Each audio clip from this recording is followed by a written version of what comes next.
Health news మీకోసం.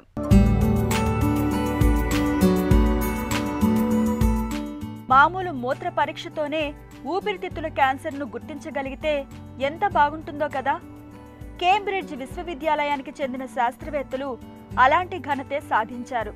ప్రపంచంలోనే మొట్టమొదటిసారిగా ఊపిరితిత్తుల క్యాన్సర్ అనుమానిత లక్షణాలను సూచించే మూత్ర పరీక్షను రూపొందించారు. ఊపిరితిత్తుల క్యాన్సర్ కేసులు చాలా వరకు చివరి దశలోనే బయటపడుతుంటాయి. దీంతో చికిత్స చేయడం కష్టమవుతుంటుంది. అదే క్యాన్సర్ను తొలి దశలోనే పట్టుకోగలిగితే వీలైనంత త్వరగా చికిత్స ఆరంభించడానికి వీలు చిక్కుతుంది. ఫలితాలు కూడా మెరుగ్గా ఉంటాయి. ఈ నేపథ్యంలో ఈ వినూత్న మూత్ర పరీక్ష కొత్త ఆశలు రేకెత్తిస్తోంది. ఇది జడకణాల ప్రోటీన్లను గుర్తించడం ద్వారా ఊపిరితిత్తి క్యాన్సర్ తొలి దశలో ఉందనే విషయాన్ని సూచిస్తుంది. దీన్ని ఎలుకలపై ప్రయోగించినప్పుడు విజయవంతమైంది. దీంతో త్వరలో మనుషుల మీద కూడా పరీక్షించడానికి పరిశోధకులు సిద్ధమవుతున్నారు. మన శరీరంలో కొన్ని కణాలు వార్ధక్య స్థితికి చేరుకుంటాయి. ఇవి విభజన, వృద్ధి చెందే సామర్థ్యాన్ని కోల్పోతాయి.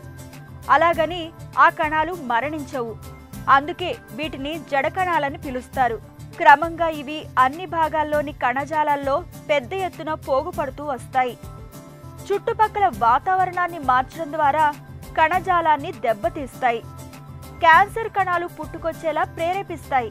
కాబట్టే వీటి నుంచి పుట్టుకొచ్చే ప్రోటీన్లను గుర్తించడం మీద శాస్త్రవేత్తలు దృష్టి సారించారు.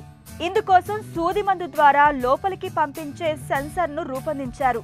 ఇది జడకణాల ప్రోటీన్లతో చర్య జరిపి మూత్రంలో తేలికగా గుర్తించగల రసాయన మిశ్రమాన్ని విడుదల చేస్తుంది. దీని ఆధారంగా జడకణాల ప్రోటీన్ల ఉనికిని గుర్తించడం సాధ్యమవుతుంది. ఈ సెన్సార్లో 2 భాగాలుంటాయి. జడకణాల ప్రోటీన్ల సమక్షంలో ఇది విడిపోతుంది. చిన్న భాగం కిడ్నీల నుంచి మూత్రం ద్వారా బయటకు వస్తుంది. ఇది ఊపిరితిత్తి క్యాన్సర్ను తొలి దశలో గుర్తించడానికి దోహదం చేస్తుందని, శరీరంలో నుంచి నమూనాలు తీసి పరీక్షించే అవసరం తప్పుతుందని పరిశోధకులు చెబుతున్నారు.